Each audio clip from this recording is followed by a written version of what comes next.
Oo, last minute na lang niya nalaman na tumakbo na si Bongbong.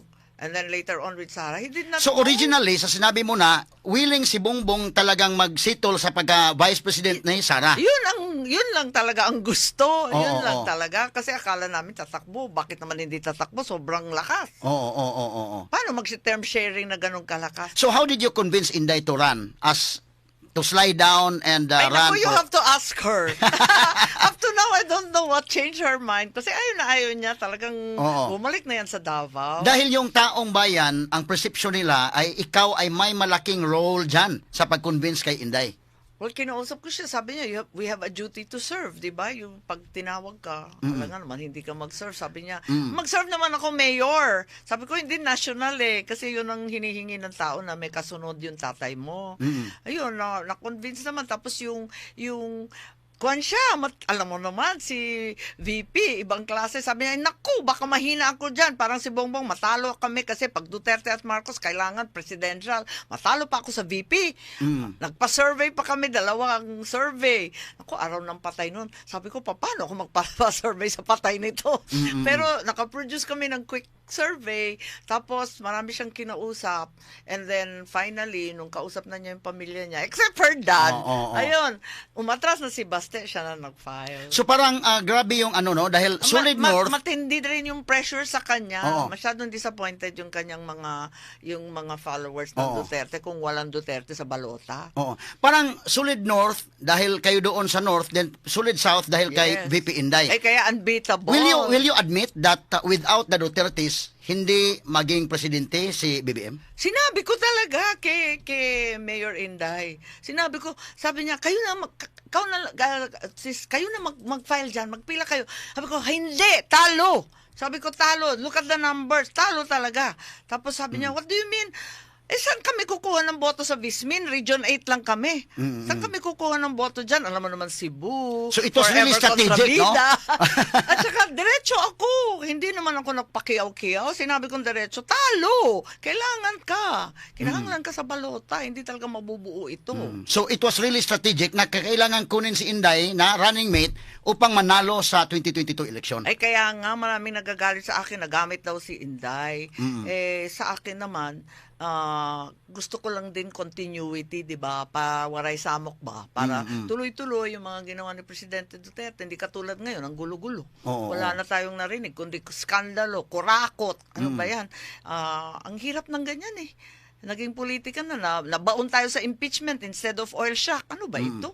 More on impeachment na topic at saka dito sa corruption dahil yung Natatakot mga naman ko sa impeachment ha, kasi alam mo naman magiging judge ako eh. Oo, pero yung Pero anyway, yung Madriaga na yan, yung part na yan na sinabi niya, ay sus, yung talagang term sinungaling sharing. yan talaga. Oo. Ang atong gobyerno ay talagang seryoso to run after the corrupt. Why is it that it seems that they are selective? Dahil yung si VP Inday ang talagang pinupuntaryan nila. Tapos yung sa flood control projects, parang wala nang nangyari. Anong reaction mo dyan Yun, as senator? nakakapikon talaga yan. Nakakapikon kasi, wasting time, I mean to say, etong flood control, ang dami nang nagsabi, yung Gutesa, ngayon nag-disappear, yung 18 Marines, ang dami-dami ng testigo, ang dami na nagsalita, pati yung Diskayap, ang dami talagang gustong humarap at may bigat din ang sinasabi.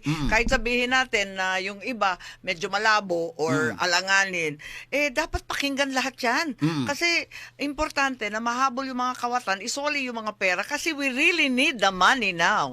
Dahil talaga ang ayuda. That issue is close to the heart of the Cebuanos dahil Yes. nabiktima kami sa Bagyong Tino. Super! May namatay na 150 plus at mayroon pa mga missing Yes. dahil sa mga flood control projects sa Hindi Palpak. lang pera-pera, kundi buhay talaga pinusta ng tao dyan. Ang Oo. daming flood control na pag nakita mo, karton lang yata yan at saka mga papel-papel doon. Ano ba yun? Tapos itong mga kawatan na mga big time, eto nga, bakit hinuhuli yung mga small time na engineer, mga kontratista, Oo. na kung tutuusin, utusan man lang yun, mga katsoy man lang sila. Yung mastermind, libreng-libre, pa golf-golf, Oo. paikot-ikot lang dyan. Ano ba yan? Bakit hindi hinuhuli ang mga yan? Oo. Kaya yan ang nakakatakot. Tapos yung mga kailangan magsalita, pinagbabawalan, tinatago, tinatakot. Naku, pasalitain na lahat yan na matapos na to. Imagine ka, si Madriaga, mayroong mga allegations, Yes. wala namang resibo, walang pictures. Walang But itong nothing. 18 Marines, mayroong sinabi, naghatid kami ng pira, may Yes. pictures. May pictures, may resibo, May may resibo. ledger. Kompletos recados, pati si Gutesa, sakto man yung mga address. Totoo man yung mga address na yun. Oo, yung oo. mga malimaleta. Kompleto talaga. Bakit hindi natin pakinggan? Pati si Saldico. Ang dami niyang binigay na mga ledger, listahan. Bakit hindi natin tignan kung nagmamatch yung mga pera-pera na yan? Mm. Kasi importante talaga malaman natin yan. Sino talaga yung nasa on top of it? Huwag na itong mga maliliit. Eto na naman tayo sa mga dilis, mga sardinas, mga maliliit. Yung mga big time na talagang todo buwaya. What do you think prevents Senator Lacson not to continue? Parang hindi. Ay nako, kailangan kuan. Tanungin mo siya. Kasi nagagalit sa akin. Nasabunutan na ako niyan. Inis na yan sa akin. Pero when you evaluate the way Senator Lacson is handling the investigation as chairman of the Blue Ribbon Committee, parang bang seryoso siya o parang kulang? Well, seryoso siya, pero very disappointed kami sa minority kasi nga tulad ng sinabi mo, ba't hindi patawag yung iba? Yung mga mabibigat, yung try-give. Yung try-give yung tao ni Oo. sa Olaybar. USEC. Oo, Oo. Olaybar. Bakit hindi nandun siya. He was right there. Hindi tinanong kahit minsan. Siya nagsabi dun sa mga bilyon-bilyon ng mga maleta. Siya daw nagtanggap. Bakit hindi tinanong? Nandun na yung tao Oo. Kaya nga nagtataka nga kami, ba't hindi tinatanong yung mga importante? Tapos hinahabol yung mga yaya na nakabalot. Ano ba yun? Yung dalawang pobreng naiwan doon sa bahay. Kawawa naman. Takot na takot, nanginginig. Nakabalot yung mga... Wala namang alam yun. Dapat yung mga big time at saka yung nakakaintindi at higit sa lahat yung mastermind. Oo. Bakit nandito pa tayo sa mga small time? Oo. Dahil yung si Amina Pangandaman, Isa pa yan. Try give, hindi Amina naman Pangandaman. Bakit hindi yan magsabi?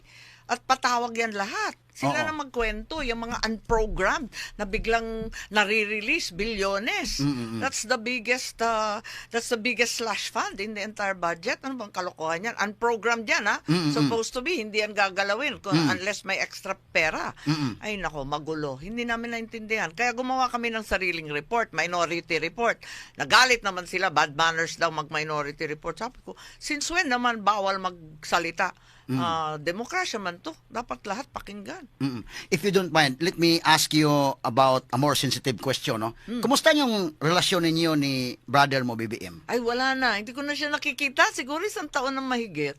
At saka previous to that, talagang hindi na kami nagsasalita. Parang nakikita ko siya sa mga official function. Pero ngayon, hindi na ako inimbita. Okay lang.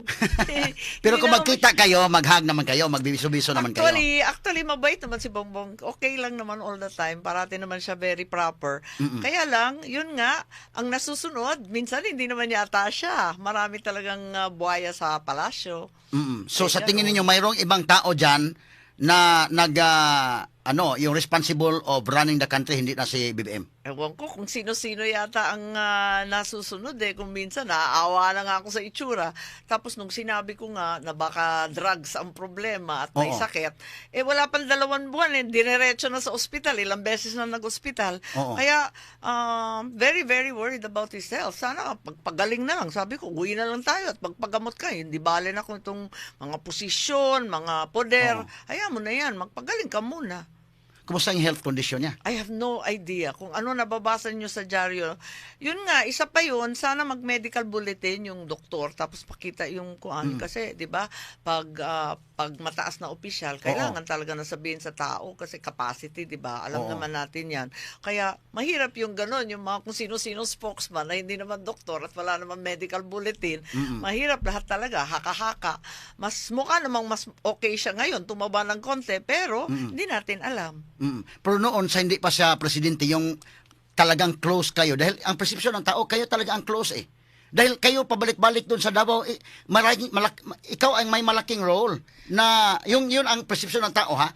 Malaking role si Senator Amy na convince mo si Inday to run as the running mate of BBM. Mas kilala ko talaga si Inday kasi nangampanya kami noong 2019 together. At saka local government official siya, city mayor ng Davao. Ako naman governor ng Ilocos. Oh. So pag may LGU, medyo kasabay.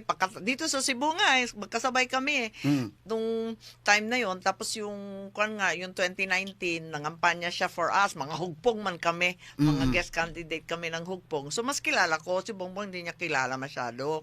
Ilang beses lang, ninang-ninang ba? And that's all. So, there's a real effort na to put them together and yun nga, ngayon nagsisisi marami nga kainis. Ano ba ito? Nabudol ba tayo? Ano? Kasi ang sabi ng iba, yung binoto naman natin, Marcos Duterte, yung umupo at nag-uutos, hindi naman Marcos Duterte. Pero yung mga, like ngayon, wedding anniversary ng parents niyo, tapos yung mga birthday, dahil you have to treasure that, considering that your mom is So already old. 97 years old. She's so old na. pag magka-meet kayo ni BBM doon, mayroon bang mga Ako binibisita ko na lang yung nanay ko or else sinahatak ko pa magkakainan kami. Ayun, I just go see my mother na lang. Ganun na lang para hindi na yung sobrang official at saka wala nang masyadong intriga. Pero mayroon din kayong group chat doon sa family? Dati, pero hindi ako sumasali na masyado. Kasi minsan, uncomfortable na rin ako. Kasi hindi ako sang-ayon sa gobyerno na walang pakialam sa tao. Hirap na hirap ang tao. Bakit hindi tumulong ng todo-todo? Bakit yung ganito na parang wala tayong maasahan? Yung ayuda, one-shot deal o magbibigay. Yung bibigyan, mali pa, palakasan pa. Kung hindi ka bumoto doon sa naglilista, patay ka. Ano ba ito? Anong klase ito? How about yung relationship ninyo kay yung first cousin mo, si Martin Romualdez? Sus, I don't know. Hindi ko na nakita ng matagal yan Long time na. Tsaka nung last few times, medyo hindi na ako pinapansin. Okay lang.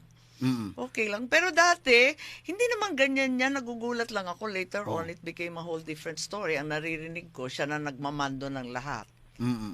Pero talaga bang mayroon siyang sakit na kailangan magpagamot sa Singapore? Kailangan doon sa ibang bansa? Yan, mga sakit-sakit na yan, hindi ko alam. Pero for me, ang importante, let's get to the bottom of this. And by that, I mean the mastermind. Sulihin na. Yung talagang big time kawatan. Tigilan na itong mga small time. Enough na. Kasi we're wasting a lot of time and a lot of money and people are dying. Ang sabi ngayon, magkakaroon ng Super El Nino. Diba? So yung Super El Nino, may La Nina din yan. Yeah, so anong klaseng weather makikita natin yan? Talagang nakaka-nervyos kasi ibang weather na naman. Itong klima for this year. Yeah. The forecast is very bad. So, may mamamatay na naman. Yan na naman.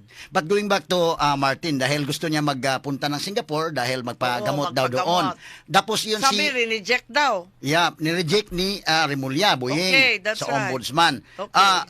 Sa tingin niyo with this action of the ombudsman, may maraming mga nagdududa na baka mayroong problema ang relasyon na ngayon ni BBM at saka ni Martin. Ano sa tingin niyo? May nagsasabi na talagang totoo na, talagang go na daw si Martin na magkokontra sa palasyo. May nagsabi na naareglo na daw, nag-usap na daw at nahimas-himas na ni Sandro si Martin. At puro drama lang daw ito. May nagsabi naman, syempre mga abogado malisyoso, no?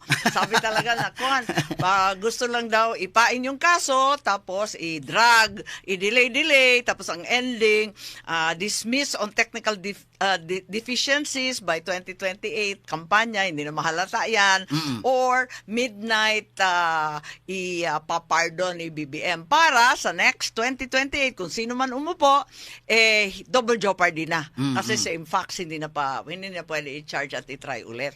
Yun naman yung sabi ng mga napakasalbahe naming mga abogado na iba. Pero going back to yung sinasabi ninyo na parang si BBM ay parang mayroong iba dyan na sila ang nagpapatakbo, ganito yung mga decisions na yan. Yan ang pakiramdam ko talaga. Na parang maraming beses Ang turo kasi ng tatay ko, huwag maging bengatibo. Huwag mo talagang, basta pabayaan mo na yan, tapos na, huwag ka nang magre-revenge. Sana ikaw ang nasa, Nagugulat ako sa mga nangyayari. Hindi naman namin kalaban ng Duterte. Bakit namin inuupakan? I don't understand. Tapos yung mga loyalista, nakalimutan, yung mga bumoto. Yan, bakit nakalimutan na yung mga tumulong talaga? Kaya nasyasyak kami dyan eh. Dapat sana ikaw ang nasa yan. pinaka-close ni BBM na close advisor sana Kasi dahil sa politika, Oo. kaming dalawa nag-uusap. Unang-una talagang sinabi ko sa kanya yung land reform, yung bibigyan ng mga titulo ba, yung mga farmers na matagal nang nag-aararo and everything ng lupa nila. So, yun, nung umpisa, yung land reform naayos pa. Pero after that, parang hindi na nabigyan yung mga farmer, nakalimutan na after that. Tapos na sideline na ako. So, pati yung foreign policy, nasyasak ako kung bakit may sobrang dami ng EDCA sa Luzon. Isang katutak, 17,000 American soldiers nagkalat from Ilocos to Nueva Ecija to Pampanga, everywhere sa Subic. Kaya, nakakanerbiyos. Ano ba ito? Talagang kulang pa ba ang gera? May Ukraine na, may Iran na. Kailangan pa ba sa Taiwan at sa Pilipinas? Nasa frontline tayo. Parang humihingi tayo na mag-target practice sa atin. Oo. Hindi ko na maintindihan yung foreign policy. I don't understand.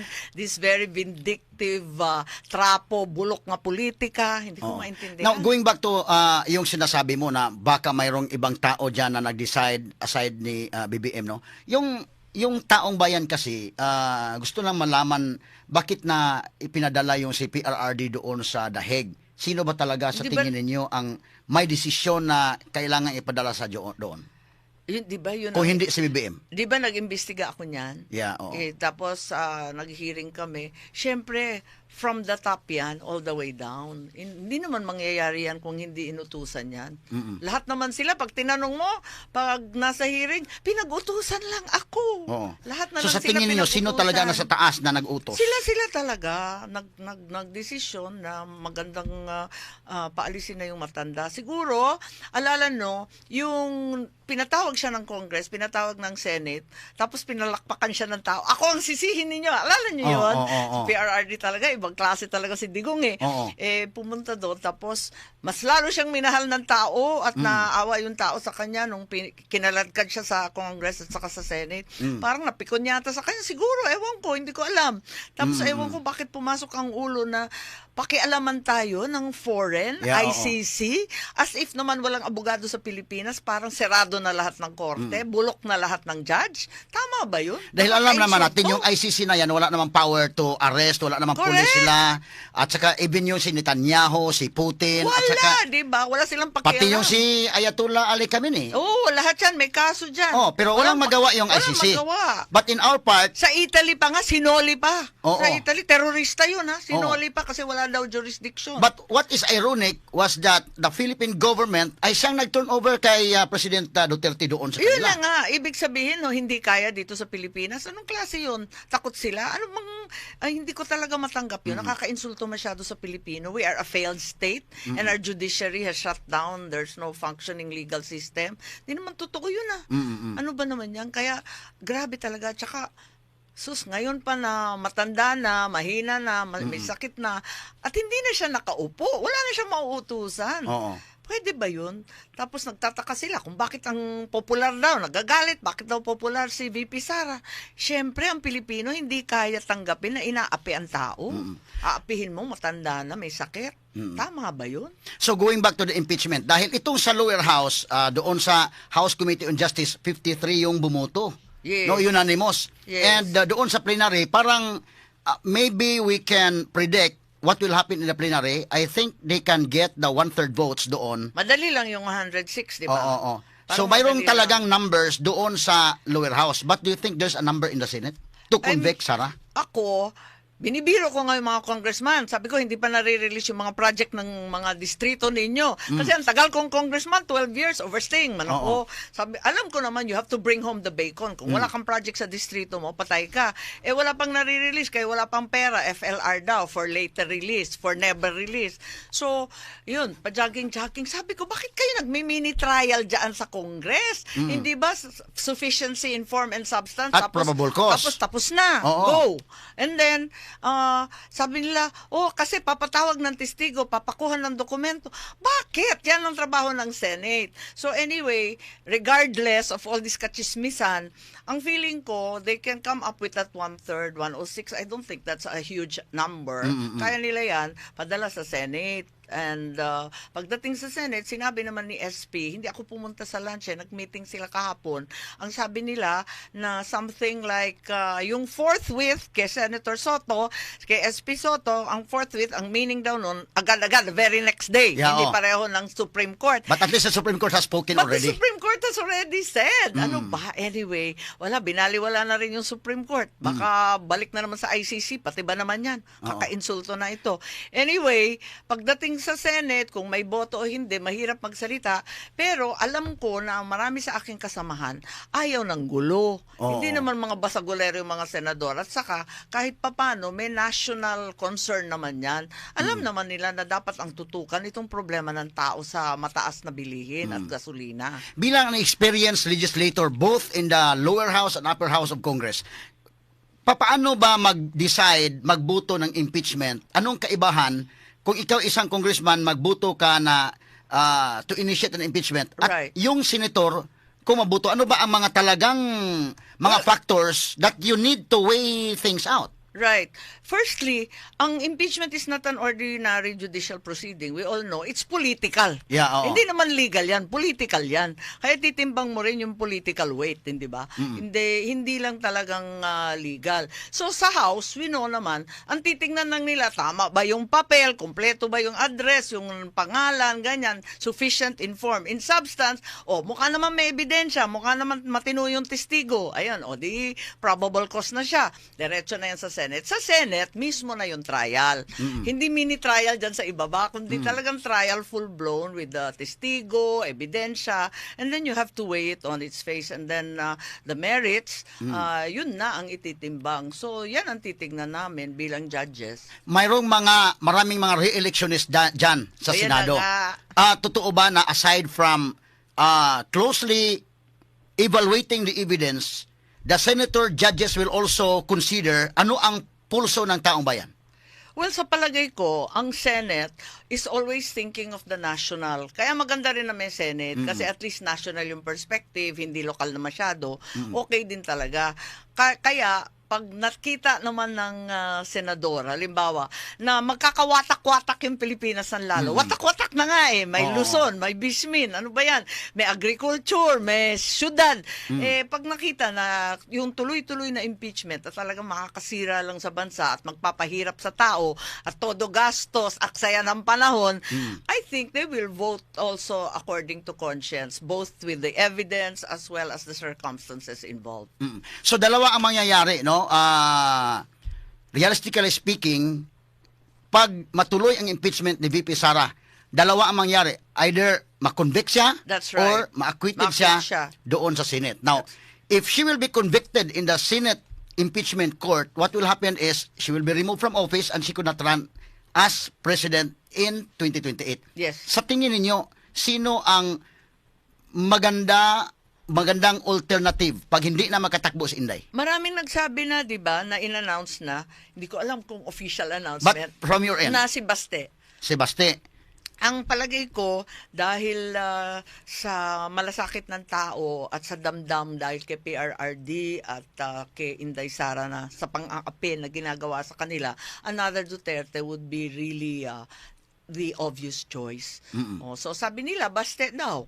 Para sa akin talagang kailangan Duterte talaga. Pero I'm not thinking of conviction ayoko mag-speculate dyan kasi nakaka-bad mood yan Yeah, oo. Oo, nakakasira ng araw. At hindi ako naniniwala na basta-basta lang magko-convict ang Senado.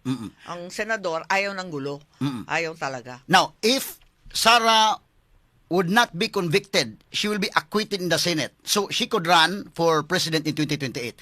Are you open to become his tandem as vice president niya, running mate niya? Actually, nakakatuwa nga eh. Kasi marami kang nakakausap ng mga pundit, di ba? Mga political pundit, mga expert, mga strategy, mga ganyan-ganyan sa politika. Oo. Ang aga nga nitong eleksyon ng 2028, 2026 pa lang eh. Yan ang mga Oo. pundit-pundit na. Online, batuk-batukan na. Eh, talagang hindi na pinag-uusapan yung presidente. Natatawa nga ako. Sabi ko, hoy, bakit wala na kayong mga counter? Eh, layo na ni Inday Sara eh. Kahit ano pa yung mga bulok ng mga survey, hindi naman tinuod. Talaga naman she's far away. So they're talking about VP na. Karambola daw sa VP. Oo. Ang VP ng pag-aawayan kasi walk over na rin yung kay Inday Sara pag hindi nga na-convict, Oo. which I am convinced hindi mangyayari, eh talagang ano ang mangyayari. Pero ako, I have 5 years. I was just newly elected last year as senator. And I have a very conflicted position. Aaminin ko. Alam ko na hindi maintindihan ng tao paano yung kapatid nasa kabilang dako. Bakit nasa Duterte? Anong klase yan? Marcos na nasa Duterte. So nalalabuan talaga yung tao sa akin. Hirap na hirap ako last election. Ang hirap magpaliwanag sa tao. Ano bang position mo? Ano ka ba? Anong animal ka ba? Neither fish nor fowl. Oo. So, yun. Ayoko talaga tumakbo. May position naman ako ng 5 years. Marami naman dyan ang pagpipilian. Knowing Because your name has emerged during the discussions na baka itong si Aimee. Kasi parang solid north, solid south pa rin. Sos, kasi parang backup dancer man ako. Kahit saan siya pupunta, sunod-sunod lang ako dyan. Uban-uban lang ako. But actually, I think that I have 5 more years. I will help in any way I can, definitely. Pero to run again, na-trauma ako nung last year. Okay. Grabe. Talaga naman, number 12, never been so happy to be the bottom of the list. Oo. Because you have nothing to lose naman. Kung tatakbo kayo, anong mangyari, kahit anong mangyari, babalik ka sa Senate. Walang problema. I don't know. I might be, baka wala rin akong tulong, baka more polarizing pa ako eh. Pero I think there's a long list of candidates that are possible. And dapat, like you said, dapat makonsolidate yung Luzon vote, especially yung tinatawag na Greater Manila. Ang pinakamalalaki na botante kasi are Region 4A, which is Calabar Zone, and then NCR, Metro Manila, and then Region 3, Central Luzon. Tatlo yun eh. Tatlong monster. Yan yung mga talagang harvest area sa boto. So for now, you do not have the idea or you are not entertaining that idea of running as a tandem? Forever na lang akong backup dancer muna. mahirap. So hard. So if that is the case, talaga ako last year. Ang hirap bumoto sa Marcos ngayon. So if that is the Aminin case, ko. Senator Aimee, who do you think is the best tandem of Inday? I think she has to find someone, obviously, with great support in Luzon as well as Vismin. And then in the urban areas, obviously, you have to deal with that whole Greater Manila. And obviously, ang millennials and Gen Z, bata-bata, kailangan talaga mga bagets na, mga laos na kami.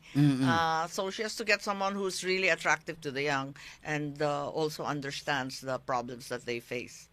But it will be a different scenario kung makonvict si Inday at saka pupunta sa Plan B, si Basti ang tatakbo. Si Basti ang tatakbo. Talagang magre-reconfigure lahat ng mga political punditry niyan. Another magulo. But essentially, I think the base will always hold. There's a solid, the last survey said 35% is VP Sara, of which 23 is immovable, right? Yung Visayas Mindanao sector na solid Duterte. Hindi na yan magagalaw kahit ano pang gawin mo eh. So that will hold and carry over to the next Duterte if such will happen. Dahil yung mga nangyayari ngayon, no, mayroong dalawang investigations. Dahil before, yung tinira nila sa kunwari legislative inquiry in aid of legislation yung ginawa nila kay Villar, natamaan si Villar. Oo, tama. Yung si Binay, the same. natamaan din. Oo. Pero si VP Sara hindi natamaan yung first batch, yung Squadcom. So ngayon, first impeachment, tapos nag-second impeachment. Ngayon, sa tingin ninyo, sa survey ninyo, sa iyong sabihin na natin na because I understand mayroon din kayo mga connections doon sa ground. Sa tingin ninyo, mayroon bang shift of beliefs or perception na nangyari against Inday or walang hindi nagalaw yung base niya. Well, as I said earlier, may 23% siya na talagang immovable. Yung 35% Vismin, talagang kanya yon. Hindi yan gagalaw. Yung 23 super immovable. Ang palagay ko, ang next election is going to be a battle for Greater Manila. Those three big fat regions that surround the capital. Pero last minute yan media driven Oo. Kaya ng RMN bunuin yan Yung mga radyo yan sa umaga, bida ka. Sa hapon, nako, hudas ka na. Alam mo naman di ba, Manila, urban area. It's very media driven. So, to a great extent, magiging last minute yan. So, tignan natin. Pero kailangan talaga pagtibayin yung area na yan. Ang dami ko pang mga tanong, Senator Aimee, but because we are running out of time, Correct. isang issue na lang. Why are you pushing for the postponement yet again sa barangay election at SK election? Kasi alam natin yung sitwasyon natin ngayon, may oil shock na, tapos papalakbay mo yung mga tao. Nakakatawa pa yung date, November 2, araw ng patay. Ano ba yan? Parang hilo yung mga tao, wala na silang pamasahe, wala nang plete, papunta sa semeteryo, pupunta na naman sa presinto. Ang mangyayari niyan, baka kalahati ma-disenfranchise. Yun ang inaalala ko, na ma-disenfranchise ang napakarami.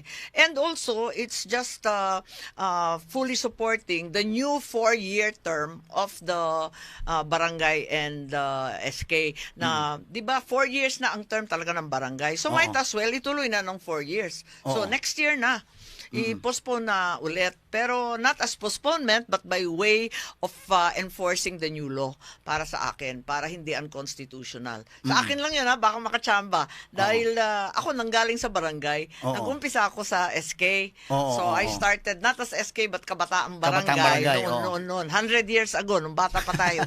And what do you call this? I know what the problems are in the barangay. You're the front line, and when there's a crisis, katulad ngayon, ikaw ang tatakbuhan ng tao sa langi, sa bigas, lahat. Ikaw ang pupuntahan pag may disaster. So, hirap na hirap talaga yung barangay ngayon.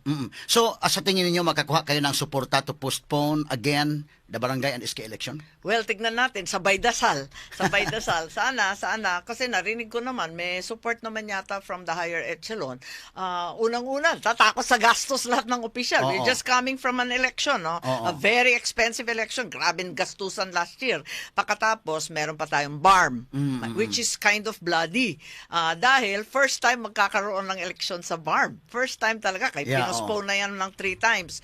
And mismo yung COMELEC, October, tapos November yung barangay. Sabi ng COMELEC, mamamatay daw sila, di ba? Hirap na hirap sila niyan. So, I think that's very difficult. It's going to be automated, tapos manual yung barangay. Hilo ang COMELEC niyan. So, marami talagang nagsusupport na ayaw talagang magka-eleksyon na ng BSKE.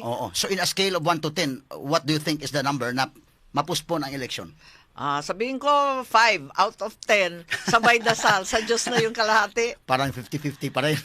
Kasi nga may objections of the previous Makalintal decision na unconstitutional yung postponement. Pero I don't think this is frivolous or trivial because the oil shock is an international disaster for everyone. There is really a justifiable reason of postponing actually because what is happening now. Yes, correct. Hindi naman ito normal. Talaga naman fortuitous event ito. Hindi naman natin akalain magkaganito at parang hindi matatapos kasi walang katapusan yung diskusyon. Banat pa rin ang banat, bomba pa rin ang bomba, walang tapos. Inaasahan ko matapos ng May, hindi ko alam marami nang nabomba kahit matapos ang gera sa May, yung mga oil facilities and infrastructure wasak na. So the oil prices will continue to rise.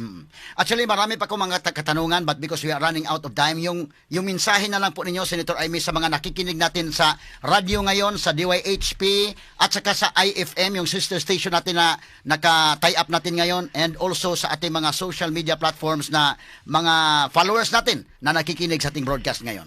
Yes, inyong tanan. Ako, talaga naman, I'm very happy to be here and I'm very grateful na nabigyan na naman tayo ng pagkakataon to talk to everyone sa tanan na tagpaminaw dito sa ating attorney Rupil, our great commentator. I'm very, very happy. Happy Labor Day rin sa lahat and asahan ninyo tuloy-tuloy ang ating suporta sa Senado.